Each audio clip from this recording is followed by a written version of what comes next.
Shalom Aleichem, on est dans Sha'ar HaTshuva Ochot Tzadikim.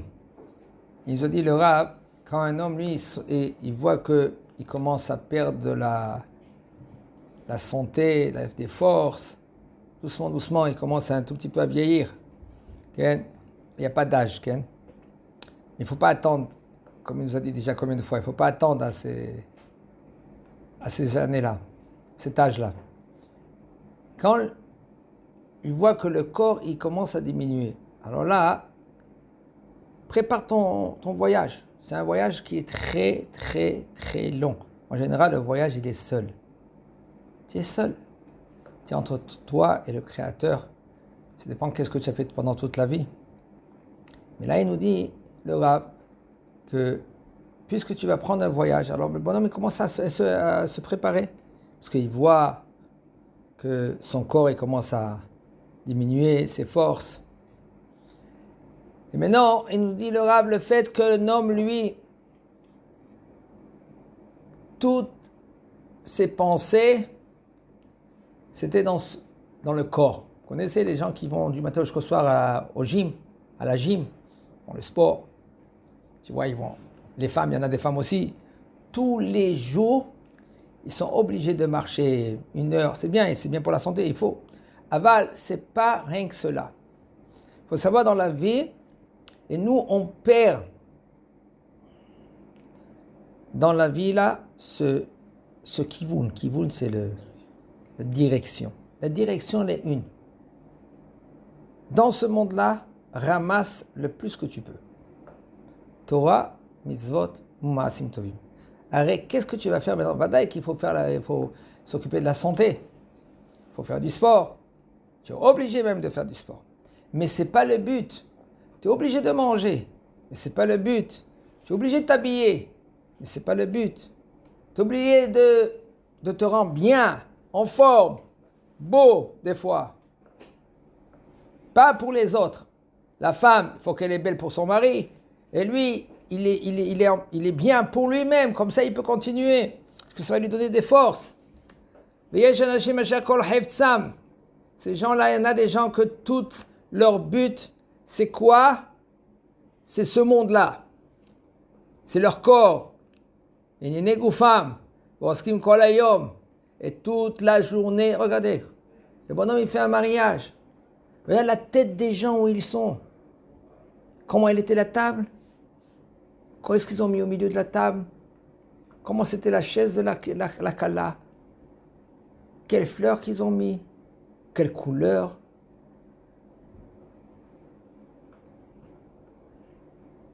Pourquoi? Le but, c'est pas ça. C'est pas sale. Le but, il est que le couple, il se marie. Ils vont construire une maison Haladnei Torah, Yira, où ils vont habiter. Il y en a des gens qui gaspillent une fortune pour le mariage. Et après, ils galèrent, après le mariage, ils galèrent pour rembourser toutes les dettes. Qu'est-ce qui se passe? Mais c'est pas le mariage, c'est rien qu'un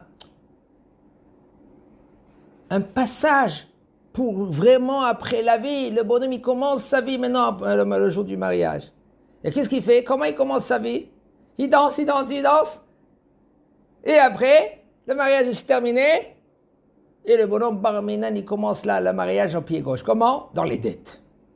Et si c'est pas lui, c'est ses parents. Combien de fois il y a des gdolim, gdolé olam, ils ont appelé aux gens rotzrim. Comment dire? Meurtrier.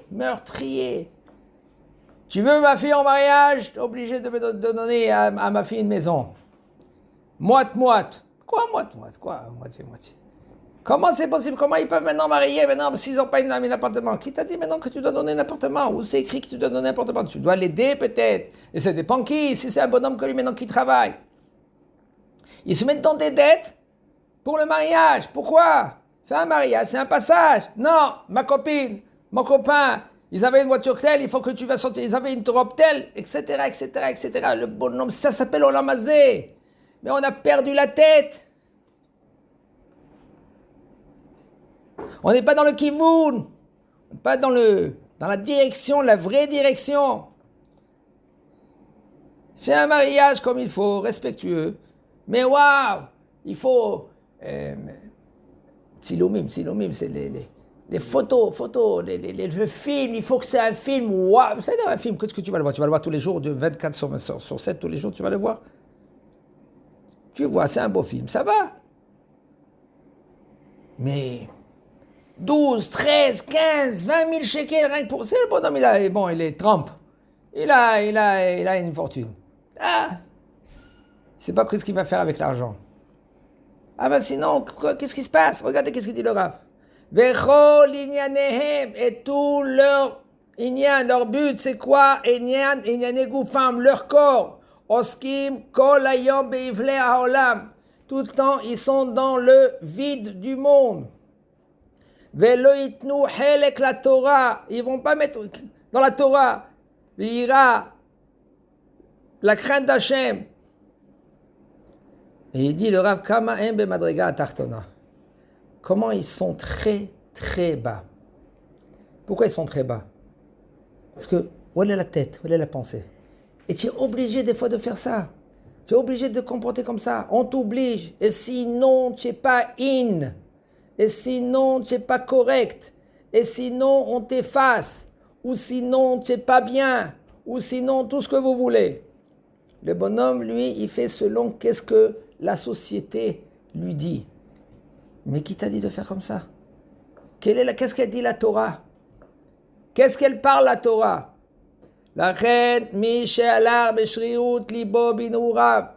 Si maintenant un homme pendant toute sa vie, il est parti, il marchait, Beshriut, Libo, Mazé, Shriut, Libo, ça veut dire qu'il fait, qu'est-ce que tout le monde il fait? Tout ce qu'il a envie de faire. Il mange, il part, il fait, il sort, tout ce qu'il veut. La aide, Zikna, quand maintenant il s'approche vers la vieillesse, qu'est-ce qu'il faut faire? Il faut emmener. Iten elibo le garesh mikirbo inene olamazé. Mets dans ton cœur de renvoyer quoi? Tout ce qui est de ce monde-là. Oublie ce monde-là, doucement, doucement. Écarte-toi de ce monde-là. Je me rappelle, Arav Zohar, Alav Shalom. Il a commencé à connaître Akadosh Baruch Hu vers 40 ans. Doucement, doucement, il se rapprochait vers Hachem.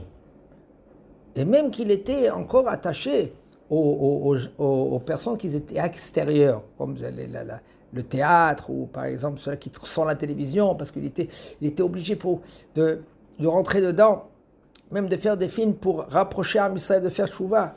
Mais on a vu à la fin de 10 ans, 15 ans en arrière, après, vers la fin de sa vie, il s'isolait. Il se mettait dans une chambre. Et sa femme elle raconte qu'à chaque fois, il demandait un livre par là, un livre par là. Il y avait quelqu'un, il y avait un talmid, Rav Yonitkin, que lui, maintenant, il était méchant, mais j'étais tout le temps avec lui. Baruch Hashem, ils ont créé une méthode, comment se comporter avec des enfants. Sauver des enfants.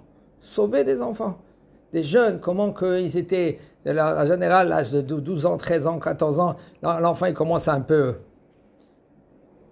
Et qu'est-ce que tu dois faire? Qu'est-ce qu'il a fait le Rav? Ça veut dire qu'il est seul, il s'isole pour l'idbonen biyirat Hashem ou l'vakesh Torah mitzvot. L'idbonen, c'est de réfléchir bien, contempler et de demander la Torah au mitzvot.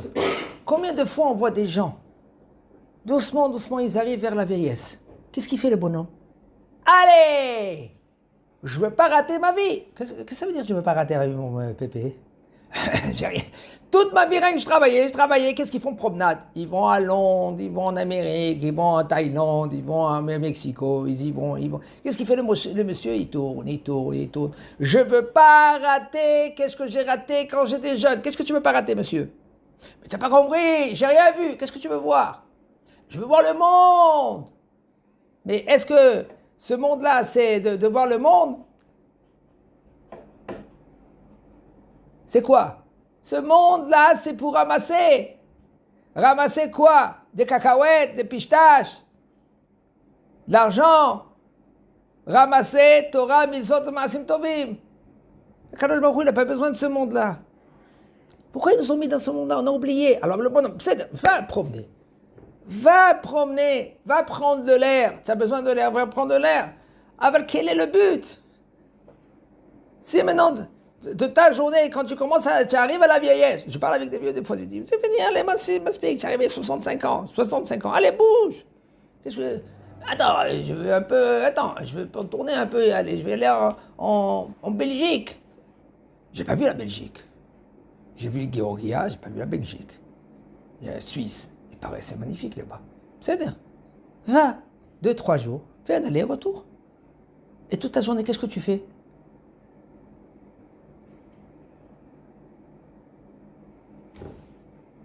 Ouvrez les yeux. Ouvrez un peu la tête. Qu'est-ce qu'il dit? Itiahed, tamid. Vas-y, itiahed. Comment tu as dit? Comploter comme? Ouais? Contempler. Ça veut dire qu'il faut être s'isoler tout le temps. Contempler dans Yirat Shamayim et demander la Torah et les mitzvot. C'est ça qu'il dit le Rav. Un homme, il faut que lui qui s'isole. Il va dans le Shiur Torah. Prépare ton Olam Haba. Prépare ton Olam Haba. Il y en a des gens qui ont une grosse valise, un petit sandwich. Ils vont avoir faim.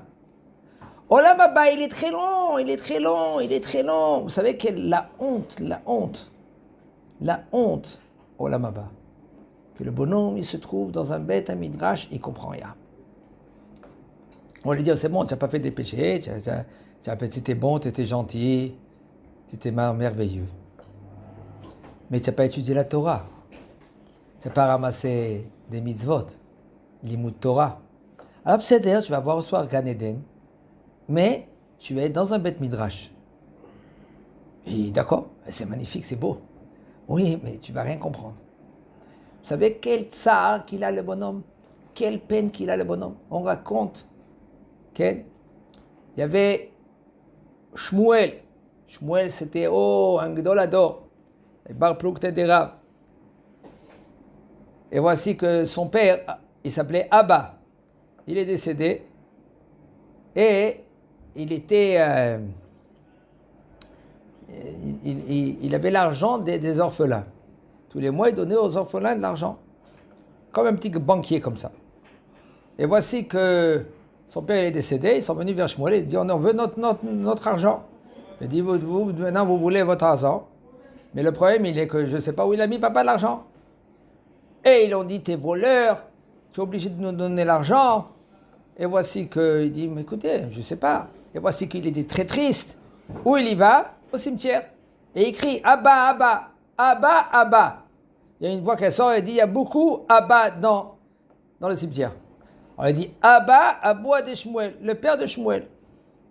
Et on lui dit va là-bas. Une voix qui est sortie, va là-bas.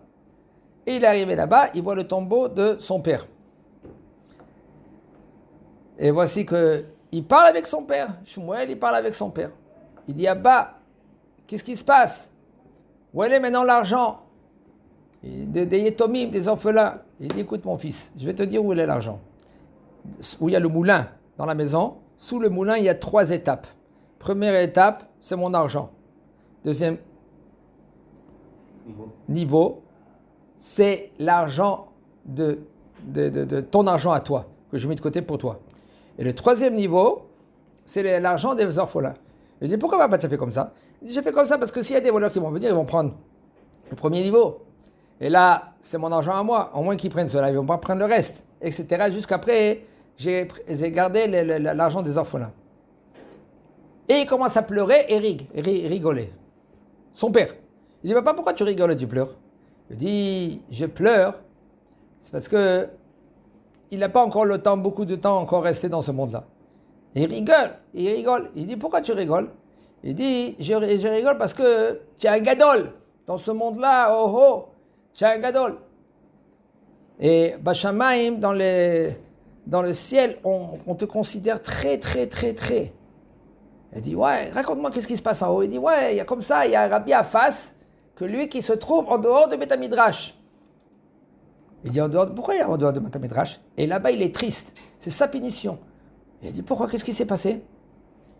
Il dit parce que quand il y avait Lévi, que Lévi, lui, on l'a nommé autant que Rosh Yeshiva, c'était la chavruta de Rabbi Afas. Ils étudiaient ensemble, et quand maintenant ils ont nommé Lévi autant que Rosh Yeshiva, okay, Lévi, il était avec toi, il étudiait à Mémé, comme il a compris qu'il ne peut pas rester au Beth Midrash parce que tous les élèves ils venaient vers toi, il est sorti de Beth Midrash. Maintenant, Lévi, qu'est-ce qui s'est passé? Lévi, Hal Shadate, il s'est affaibli. Comment sa chavruta, il est sorti de Beth Midrash? C'est vrai qu'il est sorti de Beth Midrash. Et en fin de compte, il n'était pas avec lui. Et en haut, on a été très strict avec Rabbi Afas, puisque maintenant il a affaibli Rav Lévi, on l'a dit que sa punition qui ne rentre pas dans le Beth Midrash, en haut. Et là, c'était une martyre pour lui. Rien que de rester à l'extérieur du Beth Midrash, de voir tout le monde qui étudie la Torah et lui, il n'étudie pas la Torah. C'est pour cela, alors il a dit, ah si c'est ça, papa, si je suis très important au Bashamayim, je suis gozer. Je décrète que Rabbi Afas, il rentre maintenant dans le Beth Midrash. Et il en fait rentrer dans le Beth Midrash. On peut décréter ici, pas en haut. En haut, on ne peut rien faire. Ça veut dire que le but, c'est pas rien de ressort le Gan Eden. De se réjouir du Gan Eden. Qu'est-ce que tu as étudié en bas? Maintenant, le bonhomme, pendant toute sa vie, maintenant, il regardait les voitures, il regardait les bus, il regardait le monde, il regardait Géorgia, il regardait Londres, il regardait la France, il regardait tout le monde entier. Mais en fin de compte, tous les sœurs, Olam Haba, il n'y a rien. Tu vas te réjouir de quoi en haut? De rien. Azakobo.